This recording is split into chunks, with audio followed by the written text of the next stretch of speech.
Pour avoir une évolution positive, il faut avoir, à un certain moment, une conjonction d'éléments favorables. Donc, la première des choses, c'est d'avoir construit Méditerranée.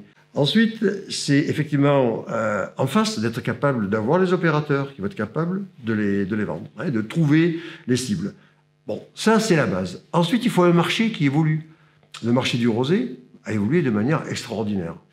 C'est facile de dire ça aujourd'hui. C'était pas aussi naturel que ça à l'époque, même si les uns et les autres voyaient dans nos stats que les rosés, malgré tout, ils s'en vendaient aussi au mois de février. Hein, donc c'était quand même déjà l'indication. Mais bon, un marché des rosés fait une offre de rosés qui s'étend avec des distributeurs qui cherchent à avoir une offre la plus large possible. Hein, c'est-à-dire que finalement, il y a 20 ans ou 30 ans, peut-être que c'était très monoproduit. Il y avait 4-5 rosés avec évidemment de Provence. Et petit à petit, l'éventail de l'offre s'est élargi. Donc les distributeurs nous ont aussi demandé d'être capables de...